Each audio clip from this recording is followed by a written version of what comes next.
All right. Without further ado, I would like to introduce Vivek Ramachandran, Nishant, Sharma, and I can't say that, I'm sorry, Ashish? Ashish, yeah, that's pretty Ashish. All right. Pretty good. They will be talking about Deceptacon, Wi-Fi deception in under $5. And afterwards, you can ask lots of questions about what else you can do for under $5. Excellent. Have a great time. Thank you. Thank you, Rick. Tip your servers.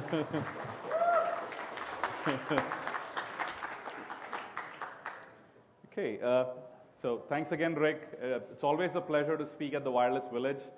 I've been doing Wi-Fi stuff for, I think, the past 10 years from DEF CON 15. So it's amazing that this is my 10th year and I'm also speaking in a couple of villages. As Rick mentioned, my name is Vivek, and today I'm going to be talking about Deceptacon, of course taken from Transformers, Wi-Fi deception under $5. A little bit about myself. Started as an electronics and communications engineer. I implemented a lot of the Cat6.5 802.1x and port security back in the day, broke web cloaking, created the Cafe Latte attack, was one of the winners of the Microsoft Security Shootout contest.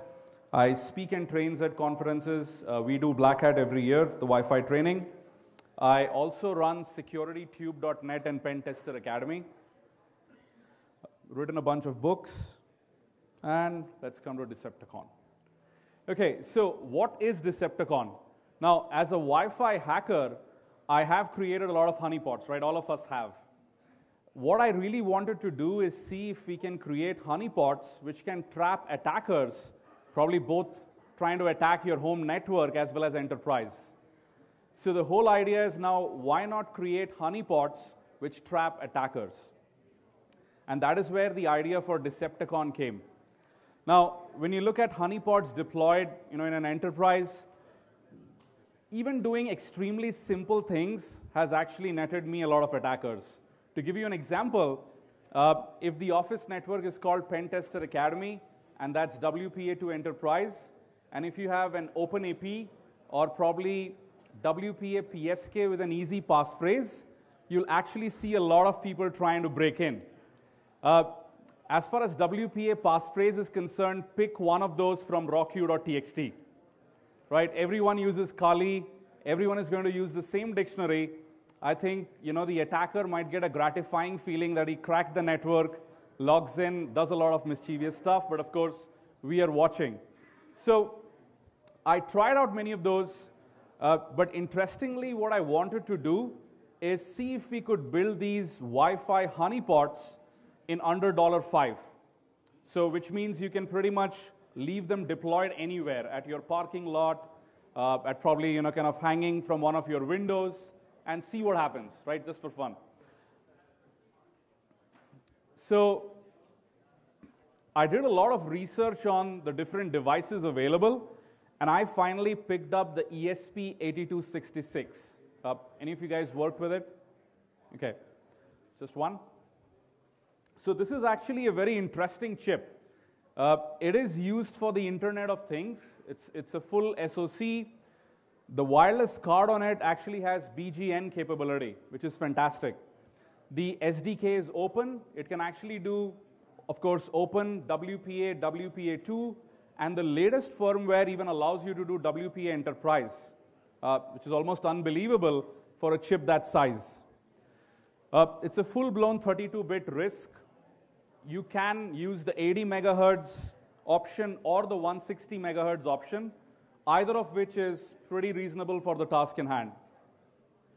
So I looked at this chip and then decided to use this to deploy Deceptacons all over the place. So here is a deployment scenario. So let's say you have a corporate Wi-Fi network or your home network.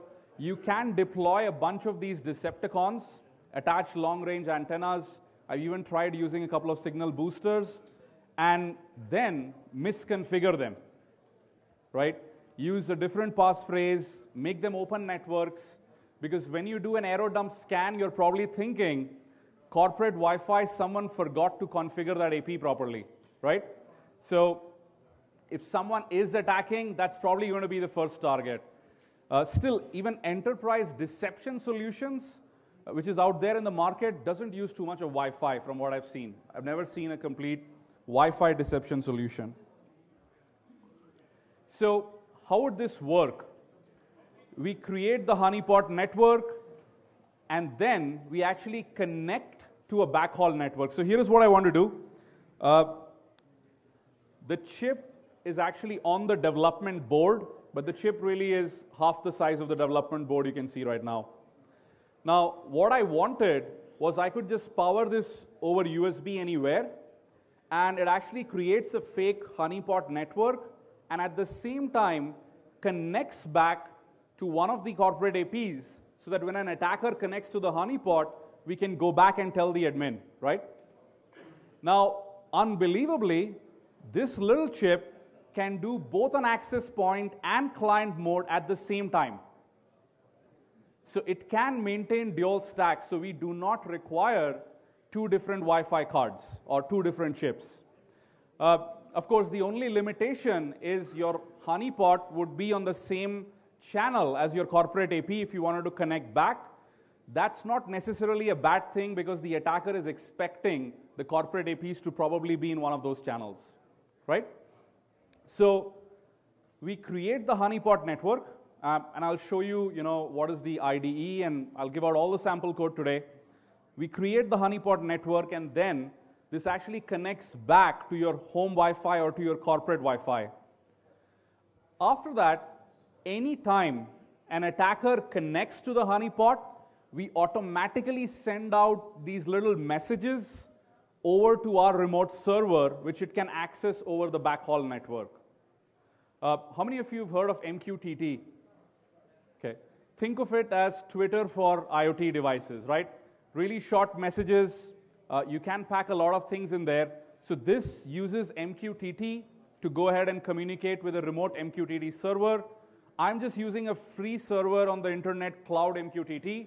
You could, if you want, configure your own. There's one called Mosquito.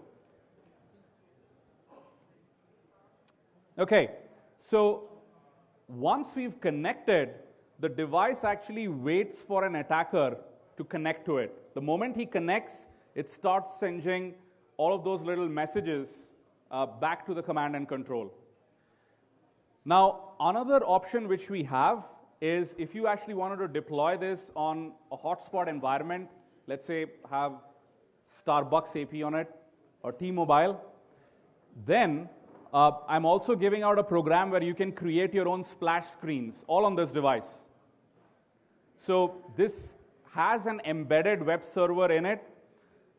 There is an interesting little way by which you can put web pages along with it by encoding, and I'll run you through it a little later. But with that, you can put your own splash screens, right, or mimic existing ones. So the other option, as I mentioned, we have a splash screen. The victim tries to log in, and every activity is logged and sent back to the MQTT server.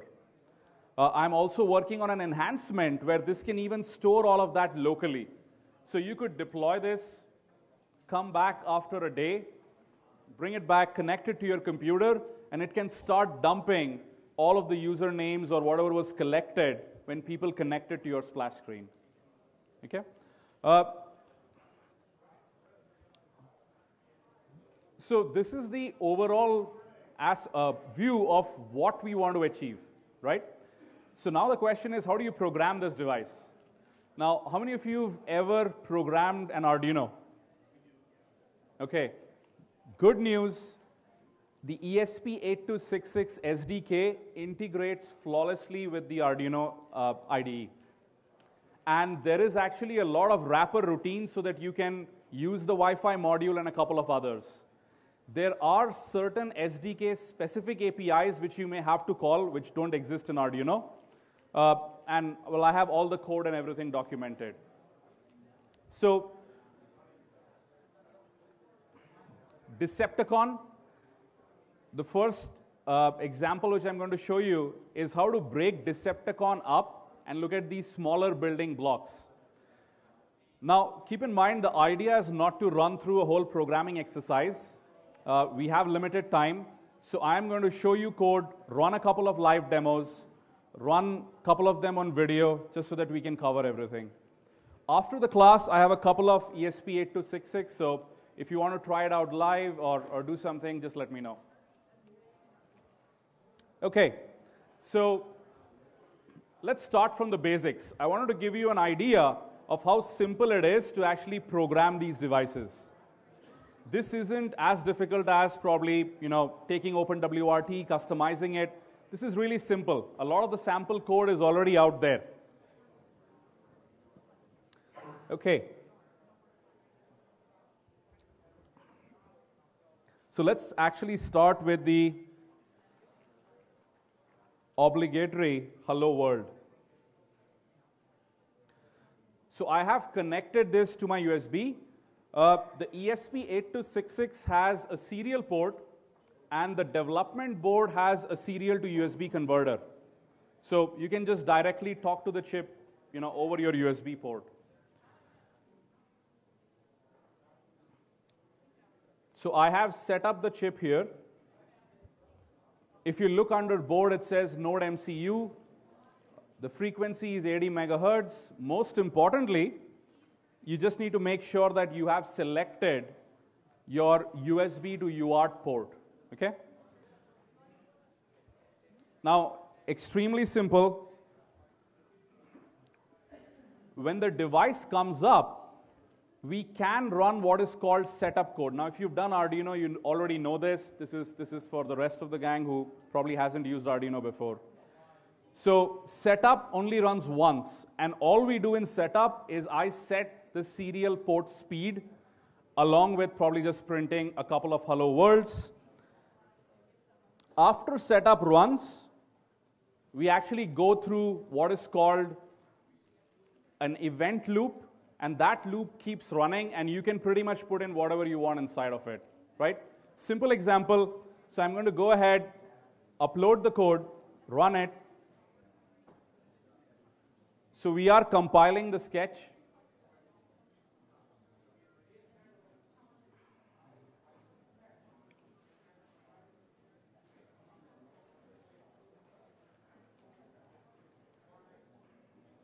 All of this code and Deceptacon is completely free and open source, so I'm going to be adding a lot of things to it.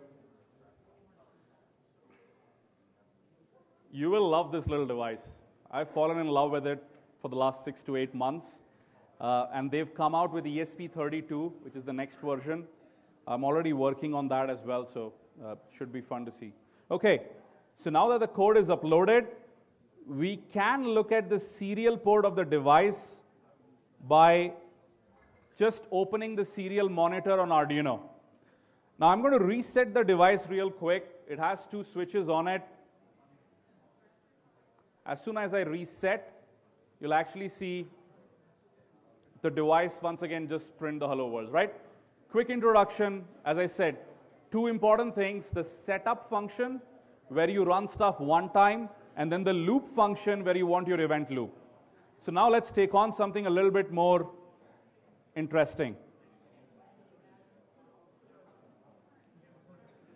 So how many of you use AeroDumpNG? Everyone? Okay.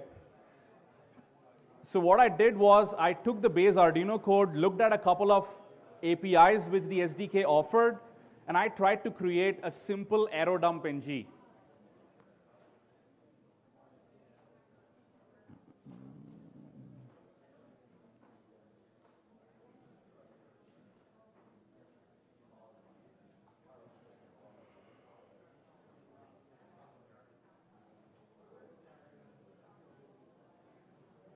Okay. So I'm going to upload this code. I've tried my best to document the code as elaborately as possible. As I said, I don't want to make this a coding exercise. But if you do have any questions, you can always reach out to me later. So let's wait for this to run.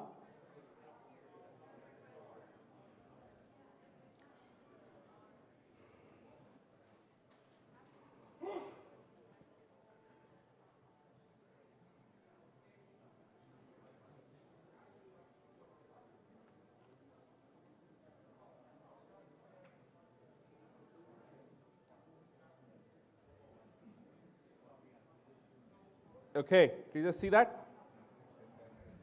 So this is under $5, right? Interestingly, because this is actually talking over, USB to UART, you can actually connect this to your Android phone and use any serial monitor application on Android, and you could pretty much be able to see all of this. Seems to be an unknown one, which might mean I had to look into my parsing code a little bit more. But this is how easily you can create a network monitor using this little guy. Okay, all the code, again, completely open source.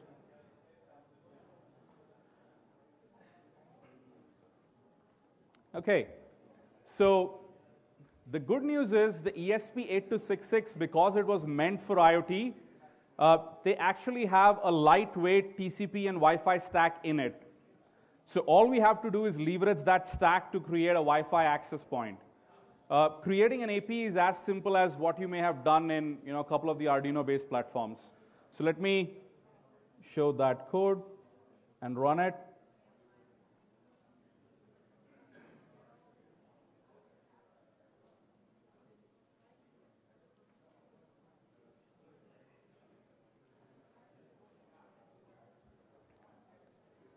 So just to show you how trivial it is to actually create an AP, that's all you have to do. Wi-Fi.softAP, give the SSID. If you'd like to create an encrypted access point, give the passphrase, followed by the channel. And if you want this to be a hidden AP, that is a flag. You can just set that to true. The default is false. Okay, so I'm going to quickly go ahead and run this. Aren't you guys already falling in love with this little chip? It's $5. Actually, if you order from AliExpress, you can even get it for $3. Okay, let's wait for it to upload. Question? Yeah. Does it support external antennas? A version of it does. So there is a version called the VMOS D Mini, which is just, so here's a good question. Does this support external antennas? So the ESP8266 I'm demoing, this doesn't, but there is a VMOS D Mini based on the same chip, and they actually have an SMA connector. And you can use that with a 3 dBi antenna. I can actually give you a link after the talk. They have a little resistor you have to kind of desolder and kind of solder it back, so you can switch the circuit from internal antenna to external, but that's about it. So let's see, what was our AP called? ESP8266 AP. So let's switch Wi-Fi on. And there it is. Do you see that? So you should be able to see the ESP8266 AP in here.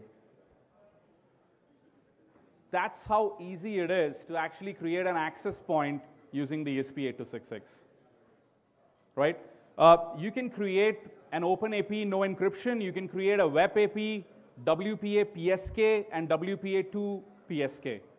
For enterprise, you have to kind of do a little bit of kind of workarounds because they don't support that natively. But if you're interested, you can talk to me after the talk.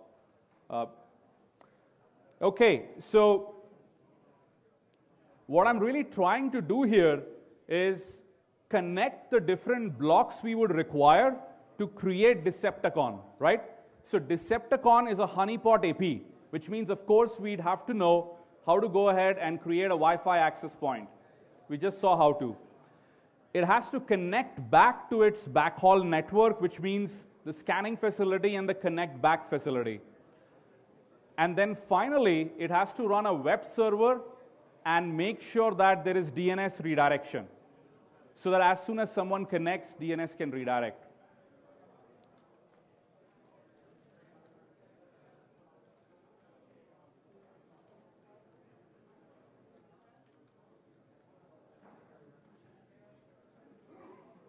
Okay, now the connect back, we are at DEF CON, right? So my ESP8266 might not be able to connect to the DEF CON live network right now for things, I mean, of course, understandable.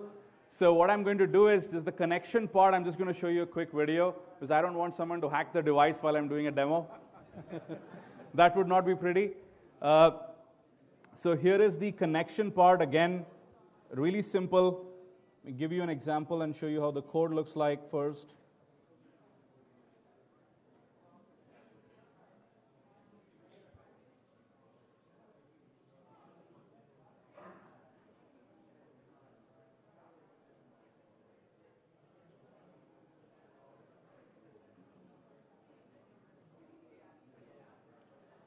Okay, so we mentioned the SSID and the passphrase.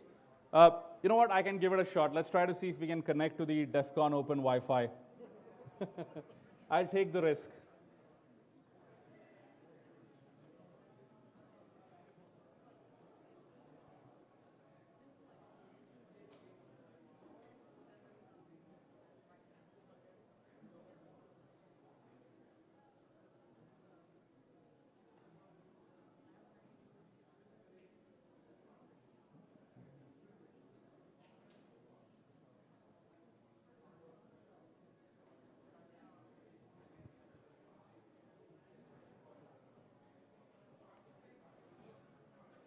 Okay, let's see if we can connect to the open wireless at DEF CON without getting a BYOD on my screen or something worse, right?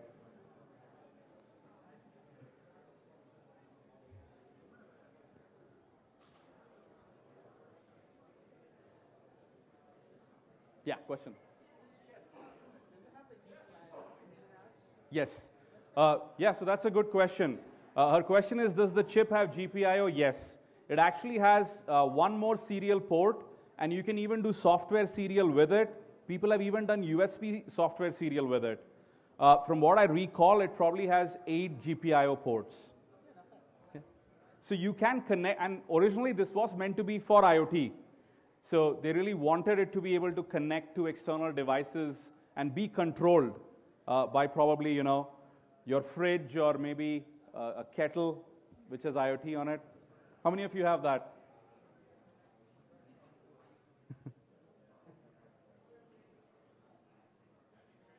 Okay.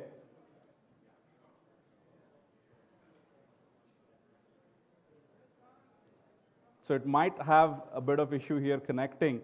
The kind of only thing is, if we are in an environment with a lot of diodes, I don't even know what's happening in the background.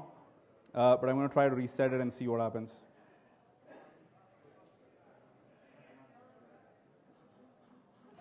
This is a little error message I print till the time I'm trying to check stuff. Okay. Trying to connect to the DEF CON network was not a good idea, clearly. Let's actually go ahead and look at the client functionality. I'm also going to put up all of these videos online. The videos run you through every step. They have voice, which means you'll never forget how I sound. You can look at them later. Was that?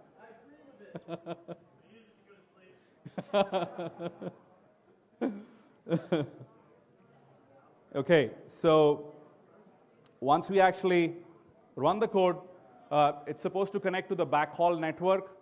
And after that, we can actually have full internet connectivity.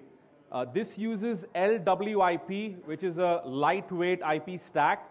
It's actually used in a lot of embedded devices. So let's go back.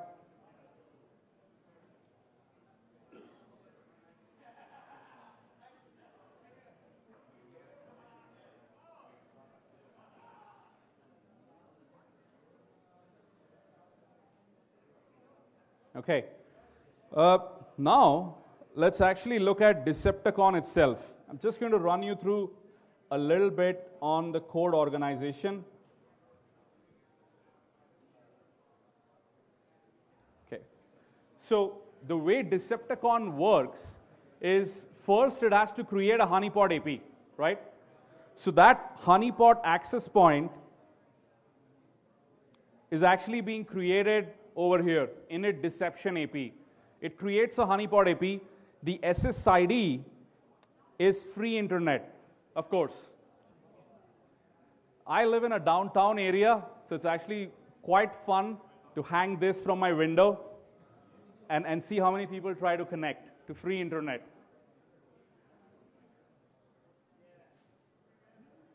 So that's basically the deception AP.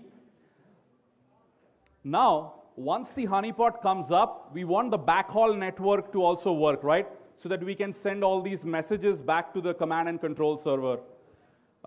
That's actually done in init backend reporting. Again, we've already seen the sample code snippets.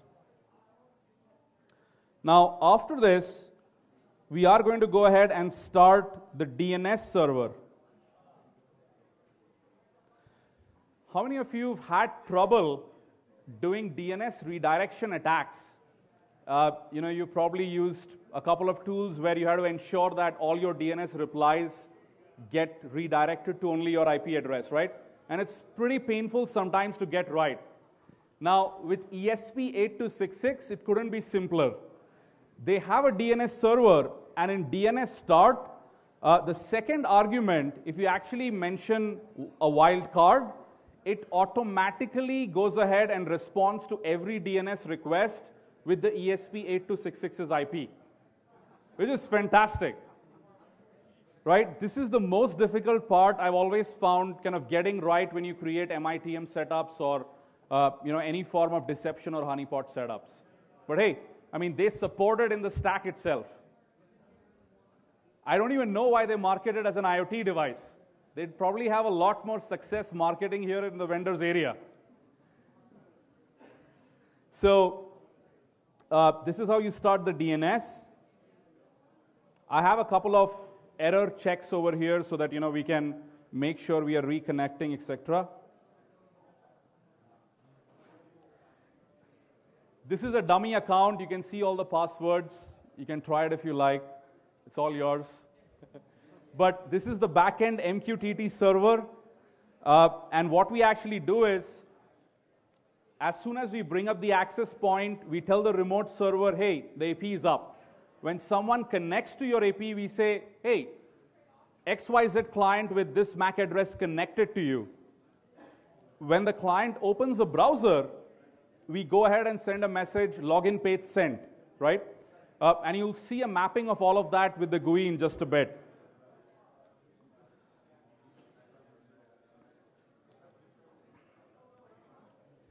The web page. So with the ESP8266, you have a file system, but it is pretty limited.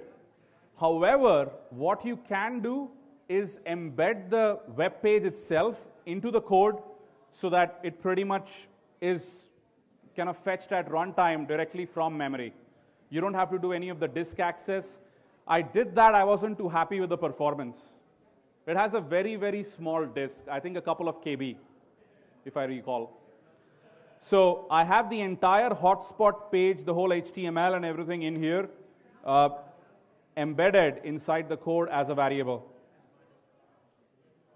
Finally, we have the web server.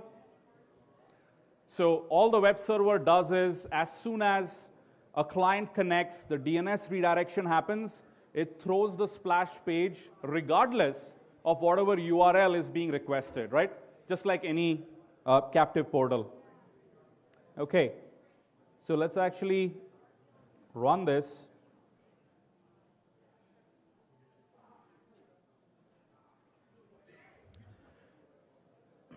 Now, as I mentioned, through the DEF CON network might be difficult to connect. I'm going to run it, show you how it kind of looks like in the serial monitor. You can try the code later, but I have a full video of how it works in general, right? I have tested it. I've even deployed it in a lot of fun places with people's permission. Is he recording? Okay. So yeah, jokes apart, of course, just for research purposes. So let's actually wait for it to compile.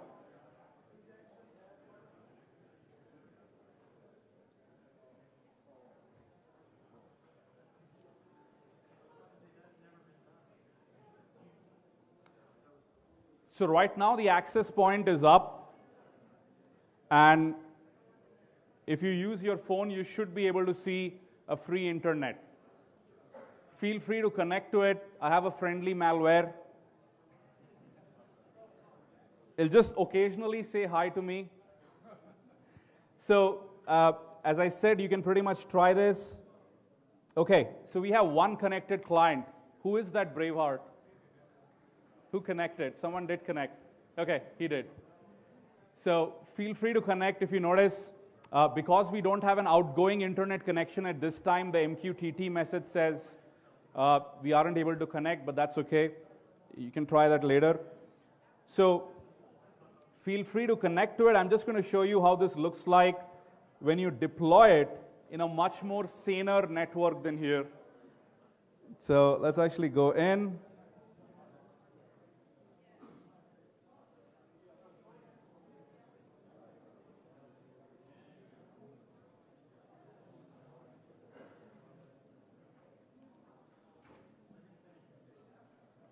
Okay, so this is the remote server I'm using.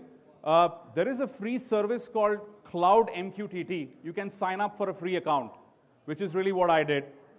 And this is the MQTT server the ESP8266 talks to when it actually has to send messages. You can set up your own. As I said, there is Mosquito, a couple of others. But I generally prefer free options. But I don't have to set up too many things. Okay. So now, so actually fast forward a bit. Okay, so the device started up. And what is happening here is free internet is now up and running. It is broadcasting. It then started the HTTP server. And after that, it connected to the backhaul network, right? Which, as I said, to the DEFCON network is difficult to connect. And it just tells you what IP address and all of that it has configured itself with. So this is now serving a honeypot, simultaneously being connected to a backhaul network so it can talk to the MQTT server. Now, if I go back and look at the MQTT server GUI, you will see momentarily us getting messages. So this is the free. The Deception SSID free internet is up. As you can see, that's an IDS alert. Honeypot update, the SSID is up, and the current client list 0 now. All this means is no clients connected. This is a phone, any device which might connect to free internet. So once we connect, because we do the DNS redirection, automatically all mobile devices tell you to sign in. We get the MAC address and the IP, and then you get the splash page.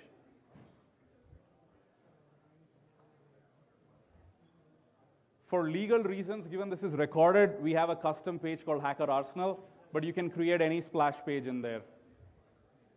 Too many bad things happening nowadays to people presenting. So, and then you can actually put in the username, or the victim would go ahead and put in the username and password. All of that is immediately going to be sent over the internet to the MQTT server. There you go. So at the very same time, what I'm working is you can actually send the device back messages as well. So you could probably tell it to do something interesting. I was even thinking about having it do a port scan once the client connects to see what services are available. Okay.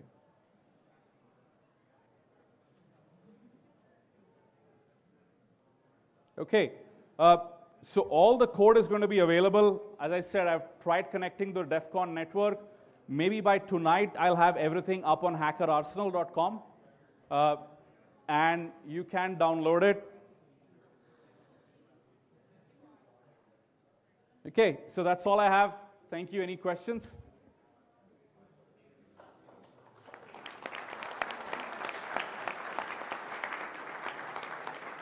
Thank you. Questions? So, yeah. So I've actually managed to power this literally for weeks with one of those little USB charger batteries, like the Amtech ones, or it works fantastically well. That's a good question.